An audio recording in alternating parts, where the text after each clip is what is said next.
Page number 140 सूत्र स्थान 23वां अध्याय त्रियोवंचितितमो अध्याय श्लोक 1-2।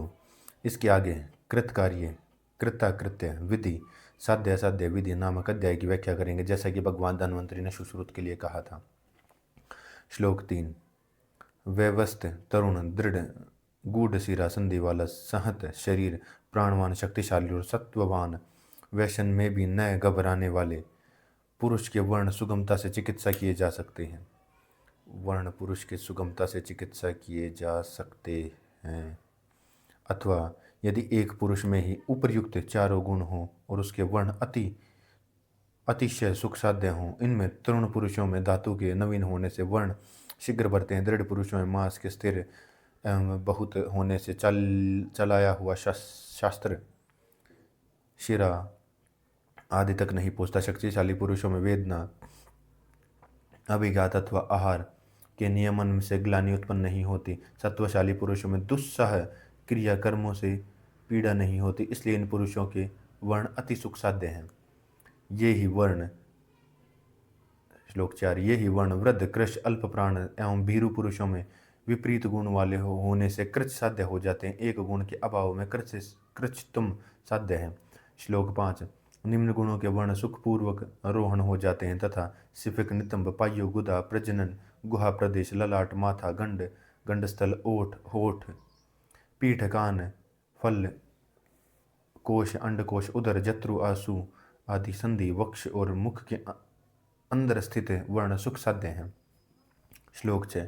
साध्य के कुछ कृत साध्य वर्ण आंख दंतुमूल नासिका अपांग भ्रू की कोर प्रांत श्रोत्र नाभि जठर सेवनी नितंब पार्श्व कुक्षी वक्ष कक्षा स्तन संधि भाग में स्थित वर्ण कष्ट साध्य हैं। इन वर्णों में से जाग युक्त पूय रक्त वायु का प्रवाह होता है एवं वर्ण के अंदर शल्य हो तो वर्ण कष्ट साध्य हो जाता है। अधो भाग स्थित वर्ण जो कि ऊपर की ओर मुख किए हुए हो, ऊपर की ओर बढ़े हुए हो, बालों की जड़ों में, नख के पास में, मर्म में, जंगास्थि में, पिंडलियों की अस्थि में, अस्थि वर्ण तथा गुदा के अंदर मुख किया हुआ बगंदर इसी प्रकार से बनी पेरिनीमम के समीप कुटकास्थि श्रोण कंडिकास्थि कटिके में की अस्थि में स्थित बगंदर अंत बगंदर रोग असाध्य हैं।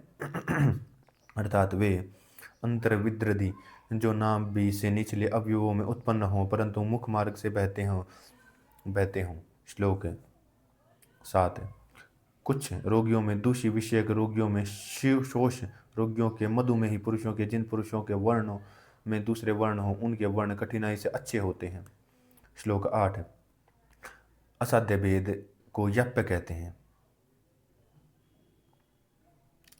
अवपाटिका विरुद्ध प्रकाश सन्निरुद्ध गुद्ध सन्निरुद्ध जठर आत्र ग्रंथि से उपलक्षित शत से जब कृमि हो प्रतिशयजन्य कृमियों कोष्ठजन्य कृमियों त्वचा के दोष या प्रमेह रोगियों के शतों में जो कृमि दिखलाई देते हैं। शर्करा अश्मरी शिक्ताह में वात कंडुलिका अस्ठिला दंत शर्करा उपकुश कंठशालुक दांतों के क्रोधने के लिए जो विषयुक्त काष्ठ प्रयुक्त होते हैं उनसे दूषित दंत वेष्ट मसूड़े विसर्प अतिक्षत और शत वर्ण ग्रंथि आदि में होने वाले वर्ण याप्य हैं। अवपाटिका आदि रोगों में होने वाले वर्ण याप्य हैं, रोग याप्य नहीं। श्लोक 9। क्रिया के न करने अथवा विरुद्ध क्रिया करने से साध्य रोग याप्य हो जाते हैं और याप्य रोग असाध्य हो जाते हैं और असाध्य रोग प्राणों को शीघ्र नष्ट कर देते हैं। याप्य का लक्षण जिस रोगी पुरुष को चिकित्सा क्रिया धारण करती है उसको याप्य समझना चाहिए। चिकित्सा क्रिया के हट जाने से उस पुरुष का उस रोग से शीघ्र नष्ट हो जाता है। याप्य व्याधि के से आक्रांत रोगी को चिकित्सा क्रिया बचाती है। जिस प्रकार ये गिरते हुए घर को भली प्रकार से लगाया हुआ स्तंभ रोक देता है। इसके आगे असाध्य रोगों को कहते हैं। मांसपिंड के ऊपर उठे प्रसेकी स्त्राव बहुल अंदर पूय वेदना युक्त घोड़ी की योनि की भांति उन्नत मुख वाले किनारों वाले कुछ कठिन गाय के सींग के समान ऊपर उठे मांस कुंकर वाले दूषित रक्त स्त्राव करने वाले पतला शीतल पिच्छल स्त्राव बहने वाले तथा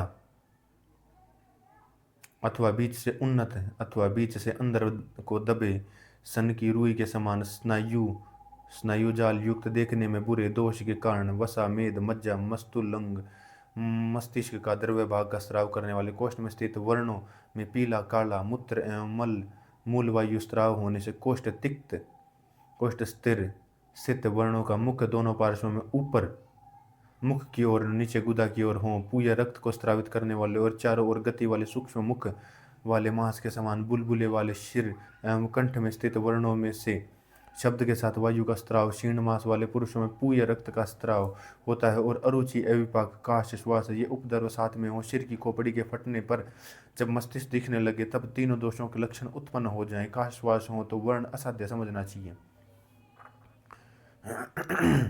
कहा भी है, जिस आगंतुज वर्ण में वसा, मेद, मज्जा अथवा मस्तु, लुंग का स्त्राव होता है वह वर्ण साध्य होता है। दोषजन्य वर्ण इस प्रकार से स्त्राव होने से असाध्य है।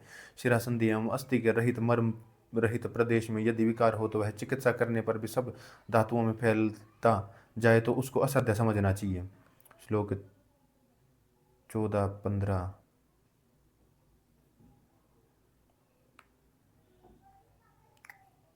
श्लोक 15। रोग धातुओं का सहारा लेकर धीरे धीरे वृद्धि को प्राप्त हुआ करते हैं। उस समय बढ़ने पर रोग साध्य जड़ से नहीं उखाड़ा जा सकता। इसी प्रकार वृक्ष जड़ से नहीं उखाड़ा जा सकता। इसमें कारण रोग की स्थिति को रोग बढ़ने जाने से और धातुओं का सहारा पकड़ने से रोग औषध और वीर्य को निष्फल कर देता है। जिस प्रकार दुष्ग्रह, स्कंद, पस्मार आदि मंत्र की शक्ति निष्फल कर देती है। श्लोक 17।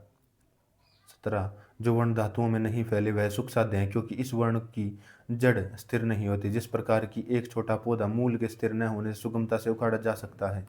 श्लोक 18। शुद्ध वर्ण का लक्षण वात आदि दोषों से रहित अथवा वर्ण की आकृति, गंध, वर्ण, स्राव, वेदना से रहित या शीत, उष्ण, मृदु, कठिन, संवृत, विवर्त रहित, काले किनारे वाले, पिड़की, मांसंकुर, समतल, वेदना रहित, स्राव से रहित वर्ण की शुद्धि वर्ण कहते हैं। श्लोक 19। जिस वर्ण के अंतर्भाग किनारे कबूतर के सदृश दूसरे वर्ण वाले हों, उसे और क्लेद, सड़न, पंछा से रहित हों, स्थिर सिरायुक्त हों और पीड़िका छोटी फुंसियों से युक्त व्याप्त हो, वह वर्ण बढ़ रहा है, रोपित हो रहा है, समझा जाता है। जब वर्ण उचित प्रकार से बढ़ रहा होता है तब ये लक्षण होते हैं। श्लोक 20। सम्यक रूढ़ के लक्षण वर्ण वस्तु भर जावे, किसी प्रकार की गांठ या सूजन न हो, दर्द न हो, त्वचा के समान रंग हो, वर्ण समतल हो, उस वर्ण को भली प्रकार से रोहण हुआ समझना चाहिए। श्लोक 21। दोष से, प्रकोप, व्यायाम से, चोट लगने से, अजीर्ण से, अतिहर्ष से, क्रोध से, भय से रोहण हुआ वर्ण भी पुनः फट जाता है। श्लोक अध्याय 24।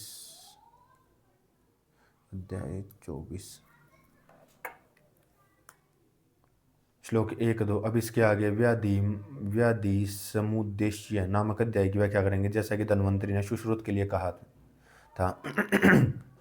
विधि भेद से रोग दो प्रकार के हैं, एक शस्त्र साध्य और दूसरे स्नेह, स्वेदन आदि क्रिया साध्य। इनसे शस्त्र साध्य रोगों में स्नेह आदि क्रियाओं का निषेध नहीं है, परंतु स्नेह आदि क्रिया साध्य रोगों में शस्त्र कर्म निषिद्ध है। श्लोक 4। इस श्रोत तंत्र में शाल्य आदि सब तंत्रों के सिद्धांत, ये सब रोगों का संग्रह किया जाता। पहले कह चुके हैं कि शरीरी शरीर और मन के साथ दुख का संयोग होने से व्याधियां होती हैं। यह दुख 3 प्रकार का है। पहले कह चुके आए हैं कि शरीर मन के साथ दुख का संयोग होने से व्याधियां होती है। दुख 3 प्रकार का है, आध्यात्मिक, आदि भौतिक और आदि दैविक। इन 3 प्रकार के दुख का अंतर्भाव 7 प्रकार की व्याधियों में हो जाता है। 7 प्रकार की व्याधियां हैं आदि बल प्रवर्तता, जन्म बल प्रवर्तता, दोष बल प्रवर्तता, संघात बल प्रवर्तता, काल बल प्रवर्तता, देवा बल प्रवर्तता, स्वभाव बल प्रवर्तता। श्लोक 5। इनमें आदि बल प्रवर्तता जो कि दूषित शुक्र आर्तों के दोष के कारण उत्पन्न होती है।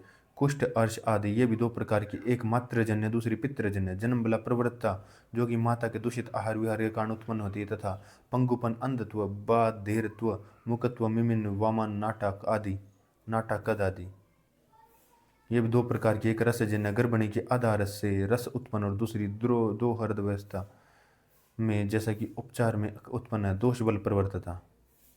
रज तम शक्ति से उत्पन्न तथा दोष की शक्ति से उत्पन्न ये मिथ्या आहार के कारण उत्पन्न होते हैं। ये भी दोष के हैं, एक अमाशय से दूसरी उत्पन्न और दूसरी पक्वाशय से उत्पन्न। फिर इन के भेद हैं, एक शारीरिक और दूसरी मानसिक। ये तीनों आदि बल जन्म बल से दोष बल से प्रवृत्त होते हैं। आध्यात्मिक शरीरस्थ वत आदि रज प्रवृत्ति दोषजन्य है।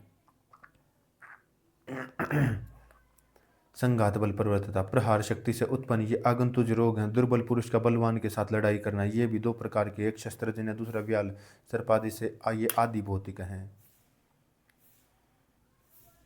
श्लोक 7 काल बल प्रवृत्तता जो शीत उष्ण वायु वर्षा आदि के कारण उत्पन्न होते हैं, ये भी दो प्रकार के, यथा एक व्यात्पन्न कृत दूषित ऋतु के कारण उत्पन्न जनपद ध्वंस आदि रोग, दूसरे व्यापत्कन कृत अदूषित ऋतुजन्य देव बल प्रवृत्त देव शक्ति से उत्पन्न, जो कि देवता गुरु सिद्ध पुरुषों के साथ द्रोह करने से देव शक्ति उत्पन्न, जो कि देवता गुरु सिद्ध पुरुषों के साथ द्रोह करने से गुरुओं के अभिशाप से उत्पन्न, अथर्ववेद प्रणीत अभिचारिक मंत्रों द्वारा उत्पन्न अथवा रुग्ण मंत्रों के समीप रहने से उपसर्ग द्वारा उत्पन्न संक्रामक ज्वर आदि, ये भी दो प्रकार के, एक विद्युत जन्य और दूसरा अश्निकृत। विद्युत लता के आकार में तिरछी आग से समान गिरने वाली, अश्नि मूसल के समान सीधी नीचे गिरने वाली। दूसरा पिशाचादि जन्य, ये पिशाचादि जन्य भी दो प्रकार, एक संसर्गजन्य रोगी के पास है, दूसरा आकस्मिक देवद्रोह आदि के कारण स्वभाव प्रवृत्तता स्वभाव बल प्रवृत्ता। भूख प्यास जरा मृत्यु आदि, ये भी दो प्रकार के, यथा कालजन्य और अकालजन्य। रक्षा करने पर भी जो रोग होते हैं वे कालजन्य है, बिना रक्षा प्रयत्न करने पर जो होते हैं वे अकालजन्य है। ये आदिदेविक रोग हैं, ये आदिदेविक रोग हैं, इनमें सब रोगों का समावेश हो जाता है। श्लोक 8 सब रोगों का मूल कारण वात पित्त कफ ही है, क्योंकि क्लिवंगत रोगों में वात आदि के लक्षण दिखाई देते हैं। दृष्ट फलवात वात आदि हर दोष औषधियों में चिकित्सा करने पर लाभ होता देखा जाता है। अभागत शास्त्र से भी ज्ञात होता है कि वात आदि ही सब दोषों के कारण है। जिस प्रकार से संपूर्ण महद आदि 24 तत्व विकार समूह जगत रूप में स्थित होते हुए भी सत्व रज तम से पृथक नहीं होता, उसी प्रकार सब रोग भी वात पित्त कफ से पृथक नहीं हो जाते। दोष वात आदि धातु रस आदि मल मूत्र के संयोग से, भिन्नता से, स्थान भेद से और कर्ण भेद से रोग में भेद आ जाते हैं। दोषों द्वारा धातुओं के दूषित होने से भी रस आदि की दुश्चर्या संज्ञा होती है। दोषजन्य में रोगों में रसजन्य, रक्तजन्य, मांसजन्य, मेदोजन्य, अस्थि मज्जा शुक्रजन्य यह रोग है, ऐसा व्यवहार हो जाता है। जिस प्रकार घी से जल गया लोहे से जल गया, ऐसा कहने पर घी में स्थित अग्नि से जला ऐसा जात होता है, उसी प्रकार रक्तजन्य यह रोग है, ऐसा कहने पर भी समझना चाहिए कि किसी रक्त को किसी दोष ने दूषित किया होगा। श्लोक 9 अन्न में द्वेष, अरुचि, अविपाक, अंगों का टूटना, ज्वर, हृलास व मन की इच्छा, तृप्ति बिना भोजन के, भारीपन बिना भोजन के भारीपन, हृदय रोग, पांडु रोग, मार्गों में रुकावट, कृष्णा, मुख के स्वाद में परिवर्तन, अंगों में पीड़ा, बिना समय के चेहरे पर झुर्रियां आना, बालों का सफेद होना आदि रसजन्य विकार हैं।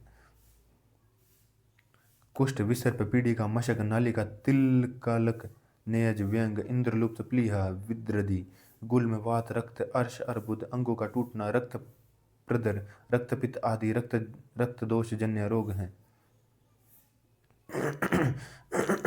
गुदा का पाक, मुख का पाक, शिशन का पाक, अधिमास, अर्बुद, अर्श आदि, जीवा, उपजीवा, उपकुश, गलचुंडी का अलजी, मास संघात, ओष्ठ प्रकोप, गलगंड, गंडमाला आदि मासजन्य रोग हैं।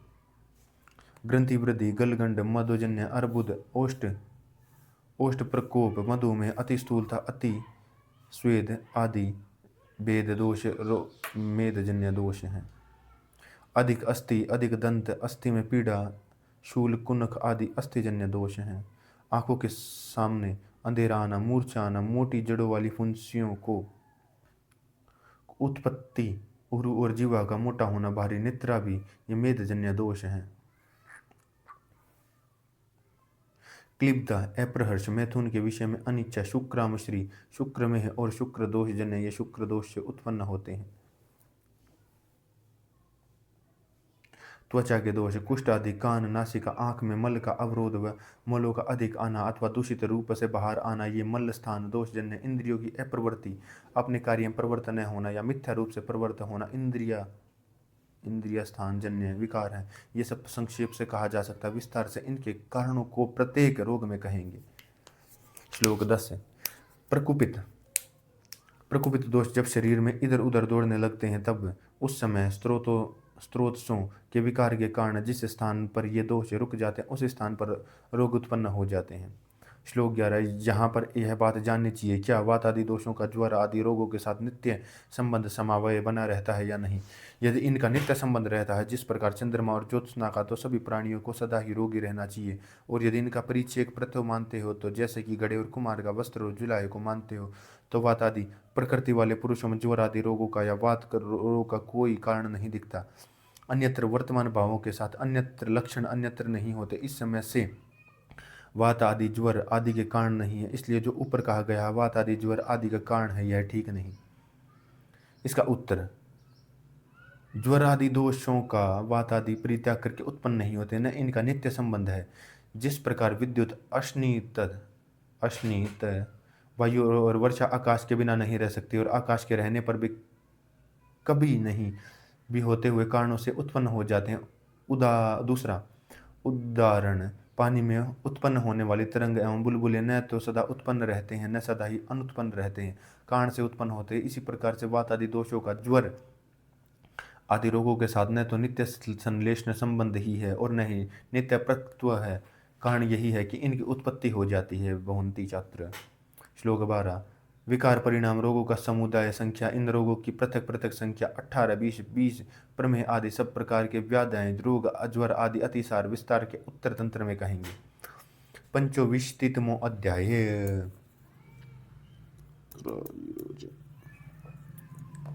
अब इसके आगे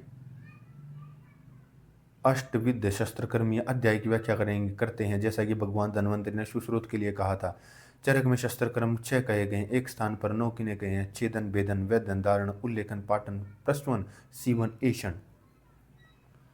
श्लोक 3-4, निम्न रोग छेदन करने के योग्य हैं, यथा बगंदर, कफ जन्य, आम, ग्रंथि, तिलकालक, शुद्रारोगादि, कास्त, वर्णास्तम, क्लीन, अर्बुद, सब, अर्श, चर्मकील, मासंकुर, अस्थिगत शल्य, जातुमणि, मासंगात, गलचंडिका, गलित स्नायु, गलित मास, गलित शिरा, वाल्मीक, शीतोपनक, वर्ण विशेष, अर्घुष, मुख रोग, उपदंश, मासकंदी, कंदरी, माश और अधिमास, इनके छेदन करना चाहिए। श्लोक 4, 5, 6, 7, 8।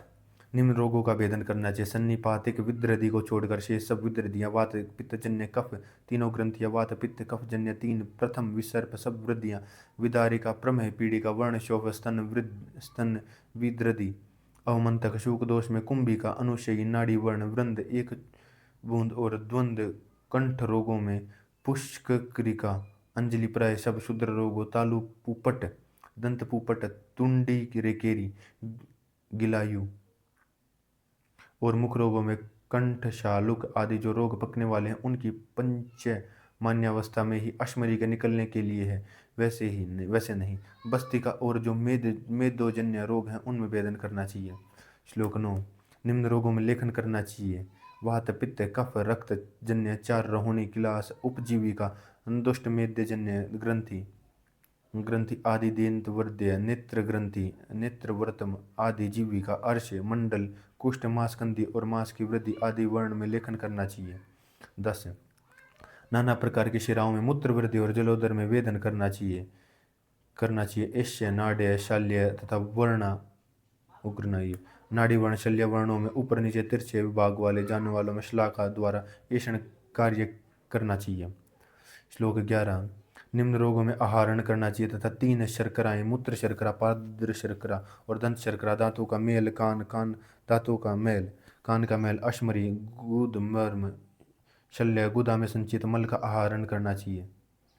निम्न रोगों में स्त्राव करना चाहिए तथा सन्निपात विद्रति को छोड़कर शेष 5 विद्रतियों, कुष्ठ पीड़ा के साथ सहित एक देश जन्य शोफ, अमल भोजन निमित्त पाली के रोग, शलीपद, विष दूषित रक्त, अर्बुद, विसर्प, पूर्वोक्त वात पित्त कफ, तीनों ग्रंथियाँ, तीन वात पित्त कफ जन्य उपदंश, स्तन वृद्धि, विदारिका, शोषिर, गल, शालुक, तालु, कंडक, कृमिदंत, दंत वेष्ट, अपकुश, शीताद, दंतकपुट, पित्त, रक्त एवं कफजन्य ओष्ठ एवं बहुत से क्षुद्र रोग स्त्राव होते हैं, जैसा कहा भी गया है। निम्न रोग सीने योग्य हैं। जो रोग वेदोजन्य श्लोक 16। निम्न रोग सीने योग्य हैं जो रोग मेदोजन्य जो फट गए हों, जिनके रोगों में संपूर्ण रूप में लेखन कार्य हो चुका हो, चल संधि मुँह बल हिलने वाली का आश्रय करके जो सद्यो वर्ण हो, उनको सीना चाहिए। निम्न अवस्थाओं में नहीं सीना चाहिए। क्षार या अग्नि अथवा विष से दूषित मारुतवाही फुफ्फुस आदि में, जिनमें अंदर दूषित रक्त का शल्य हो, उन वर्णों को नहीं सीना चाहिए। इनमें भली प्रकार से संशोधन करना चाहिए। श्लोक 18-19। इन्हीं में भली प्रकार से संशोधन करना चाहिए, क्योंकि वर्ण में जो धूली, बाल, नख आदि वस्तुएं या हिलती हुई अस्थि होती हैं, इनको यदि बाहर न निकाला जाए तो ये वस्तुएं वर्ण को बहुत अधिक पका देती हैं एवं नाना प्रकार की तीव्र वेदनाएं उत्पन्न कर लिए। इसलिए इन वस्तुओं का शोधन करना चाहिए। सीने की विधि: वर्ण को ऊंचा उठाकर यथास्थान में स्थित करके किनारों के पास मिलाकर बारीक धागे से अश्मंतक, वृक्ष, अमोल, लोटक, वक्कल से, सन के रेशम से, धागे से, स्नायु से, कैटकट से अथवा बाल से सीना चाहिए। सीने से पूर्व इनको भी एस्पुटिक कर लेना चाहिए या मूर व गिलोय की बेल के धागों से धीरे धीरे सीना चाहिए।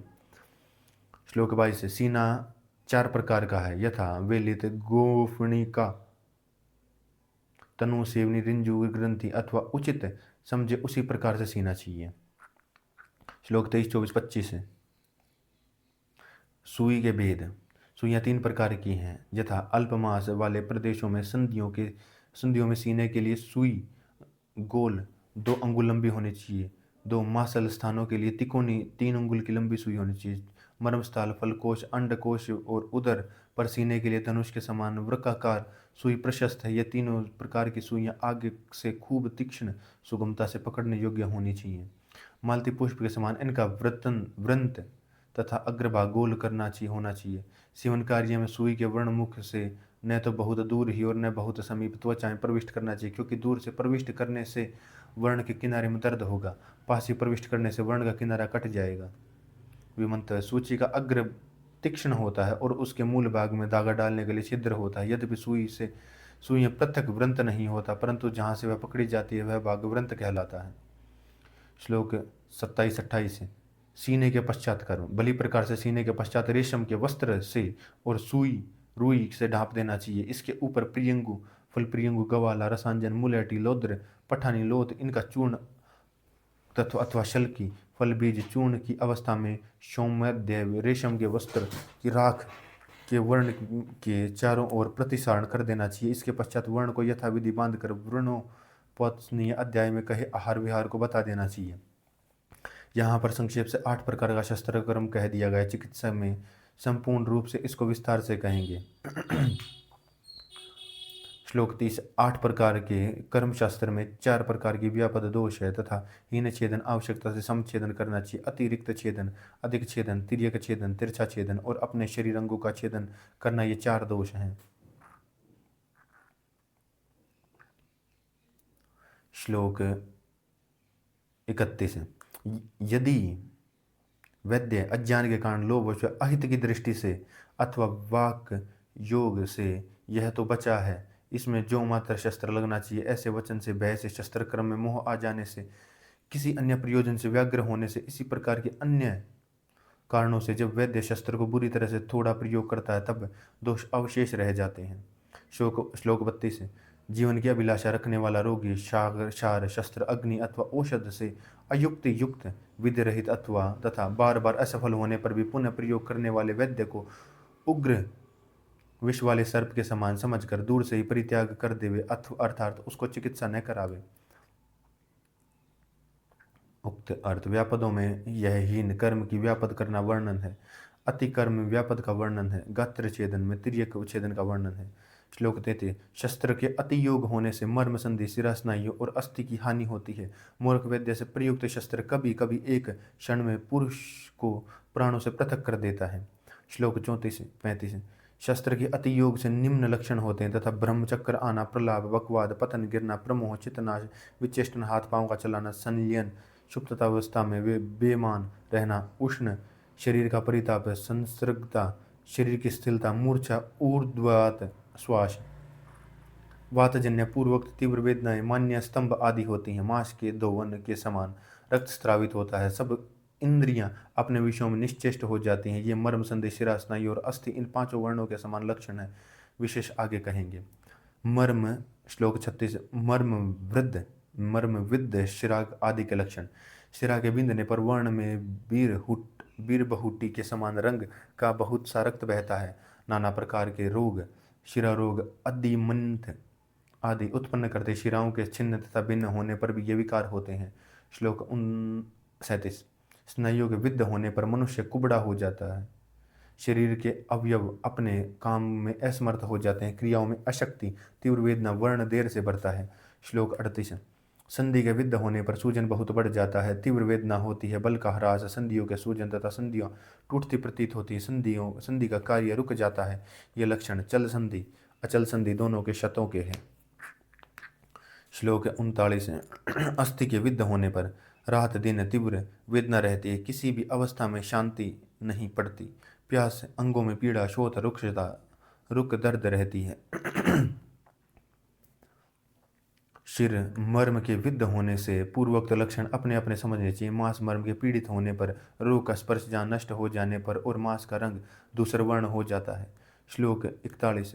जो गृहित कर्म करने वाला चिकित्सक शस्त्र द्वारा छेदन आदि का कर्म करता हुआ अपने ही किसी अवयव पर आघात कर बैठता, उस आत्मघाती कुवेद को आयु जीवन चाहने वाला आत्मवान मनस्वी रोगी अवश्य त्याग देवे।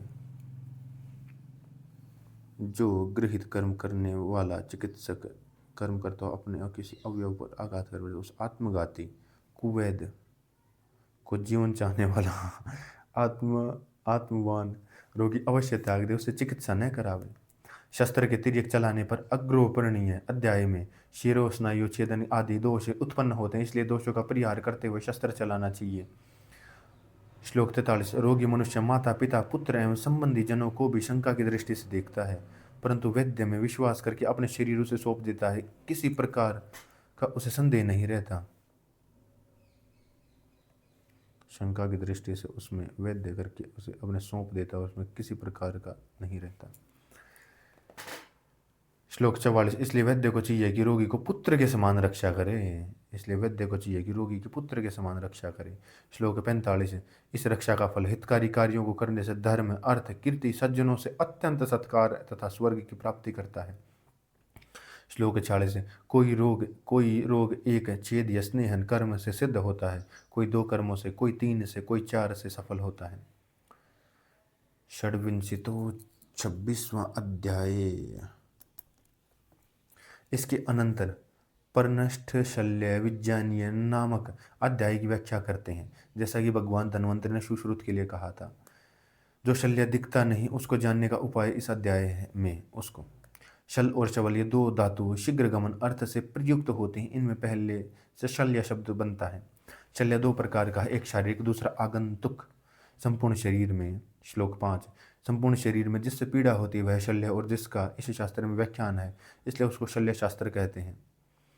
जहाँ पर शरीर मन के साथ होता है। श्लोक 6। इनमें शारीरिक शल्य तथा दुष्ट, विकृत, दंत, रोम, नख, शुश्रु आदि रस धातु, अन्न, मल और दूषित, वात आदि दोष, आगंतु जितने पदार्थ तृण, काष्ठ, पाषाण, लोह, लोष्ट आदि दुख उत्पन्न करते हैं, शारीरिक शल्य के पृथक है। सब आगंतुज शल्य हैं।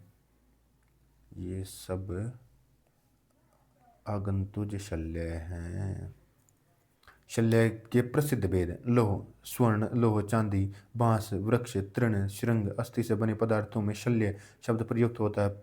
इनमें से विशेषकर स्वर्ण, लोह, त्रिभुज, चांदी आदि आदि धातुओं में ही शल्य शब्द व्यवहृत होता है, क्योंकि इन धातुओं का उपयोग हिंसा कार्य के लिए होता है। इनकी चोट दुर्वार होती है या सूक्ष्म मुख होने से भी दूर से ही प्रयुक्त करने के लिए कार्य सिद्ध करने के होने से बाण ही शल्य पद के लिए विशेष करके गिना जाता है। यह शब्द दो प्रकार का है, यथा एक कर्णी कर्णवान बड़िश के समान कांटों के मुक्त वाला मुख, और दूसरा शब्द शल्य चिकना। ये दो प्रकार के वर्ण प्रकार नाना प्रकार के पत्र फलों और आकार वाले तथा सांप मृग पक्षी इनके मुख के समान होते हैं। इस प्रकार के शल्यों की आकृतियां कह दी गई हैं। श्लोक 8 है। सब प्रकार के बड़े छोटे बड़े शल्यों की गति 5 प्रकार की होती तथा ऊपर नीचे अवार्चिन तिरछी और सीधी। अवार्चिन का अर्थ है विपर्यस्त रूप में शरीर में घुसना। श्लोक 9। ये शल्य वेग से घट जाने से अथवा वेग के प्रतिघात निवृत्ति से त्वचा मांस शिरा स्नायु आदि वर्ण वस्तु में रह जाते हैं, अथवा धमनी छिद्र स्रोतों या अस्थि विवर में या पेशी मांसखंड आदि प्रदेश शिर प्रदेशों में रुकते हैं। श्लोक 10। शल्य का लक्षण कहते हैं। शल्य के लक्षण दो प्रकार के, एक सामान्य साधारण और दूसरा विशेष। इसमें साधारण लक्षण श्यावता कालापन, पीड़िकाओं से व्याप्त शोफ एवं वेदनावान बार बार रक्तस्राव होना, बुलबुले आना और मांस का कोमल होना। इन लक्षणों से वर्ण को शल्य युक्त समझना चाहिए। सामान्य लक्षण। विशेष लक्षण त्वचा में शल्य का होना, त्वचा में शल्य का होना। रंग का होने पर रंग का परिवर्तन सूजन होती है जो लंबी दीर्घाकार एवं कठिन होती है। मांस में शल्य होने पर शोफ की वृद्धि, शल्य मार्गों का भरना, दबाना और असहनशीलता, चूषण की प्रतीति और पाक होता है। दो पेशियों के मध्य मांस और शल्य के सब लक्षण होते हैं, परंतु चोष और सूजन नहीं होती। शिरा में शल्य होने पर शिरा में अधमान शिरा और शूल शिरा में सूजन होती है। स्नायु में शल्य होने पर स्नायु समूह ऊपर को उठ जाता है, सूजन और तीव्र वेदना होती है। स्त्रोतों में शल्य होने पर स्त्रोतों के अपने कार्यों एवं गुण नष्ट हो जाते हैं। धमनी में शल्य होने पर झाग मिश्रित रक्त को बाहर निकालते समय वायु बाहर आती है। अंगमर्द पिपाशा और वमन की अभिरुचि होती है। अस्थि में शल्य होने पर नाना प्रकार की वेदनाएं उत्पन्न होती हैं।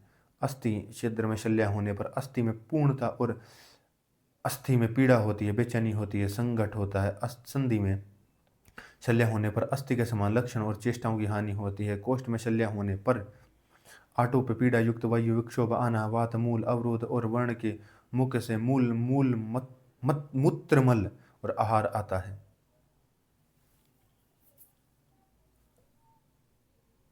मर्म के शल्य होने पर मर्म विद्ध पुरुष के समान चेष्टा करता। जिन शल्यों की गति सूक्ष्म होती है उनमें यह लक्षण अस्पष्ट रहते हैं। श्लोक 11।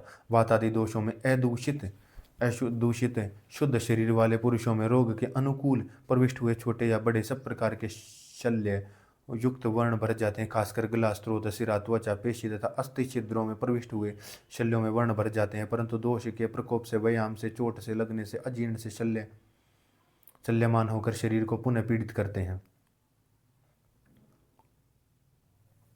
श्लोक 12। त्वचा में शल्य छिपे रह जाने पर त्वचा को तेल, सन्निग्ध एवं स्वेद को स्विन्न करके मिट्टी, उड़द, जौ, गेहूं, गोबर इनको पीसकर मर्दन करके जहाँ पर सूजन, लाली या वेदना प्रतीत हो वहाँ पर शल्य समझना चाहिए, अथवा जमा हुआ घी, मिट्टी या चंदन को घिस कर लेप कर देना चाहिए। जहाँ पर शल्य की उष्णिमा से अधिक शीघ्र पिघलने लगता है, लेप शुष्क होने लगता है, वहाँ पर शल्य समझना चाहिए। मांस में शल्य नष्ट होने पर रोगी की स्नेह एवं स्वेदन आदि अविरोधी उपचारों से चिकित्सा करनी चाहिए। स्नेह, स्वेदन और अविरोधी कार्यों से रोगों को क्रश करके जहाँ पर सूजन या वेदना का अनुभव वहाँ पर ढीले हुए, अलग हुए, शोथ एवं पीड़ा वाले शल्य को जानना चाहिए। कोष्ठ, अस्थि विवर, संधि विवर और पेशियों के मध्य में स्थित शल्य की परीक्षा इसी प्रकार करनी चाहिए। शिरा, धमनी, स्त्रोतों और स्नायुओं में नष्ट हुए शल्यों को जानने के लिए रोगी को टूटे पहिए वाले रथ पर चढ़कर ऊंचे नीचे रास्ते से ले जाना चाहिए। इससे जहाँ जहाँ पर सूजन या वेदना हो, जहाँ पर शल्य समझना चाहिए। अस्थि में शल्य के नष्ट हो जाने पर अस्थि पर स्नेह और स्वेदन कार्य पर्याप्त समय तक करके इनको बंधन में पीड़न दबाव से जहाँ पर सूजन या पीड़ा प्रतीत होती है वहाँ पर शल्य समझना चाहिए। संधि में शल्य नष्ट होने पर संधियों की स्नेहन एवं स्वेदन से नर्म करके आकुंचन, प्रसारण, प्रबंधन, पीड़न आदि कार्यों का उपयोग करना चाहिए। इस प्रकार से यहाँ पर सूजन या वेदना हो वहाँ पर शल्य समझना चाहिए। मर्म में फंसे हुए शल्य को उपयुक्त परीक्षा विधि से ही जानना चाहिए, क्योंकि मर्म मांस शिरा स्नायु अस्थि एवं संधि के संयोग का नाम है। श्लोक 13।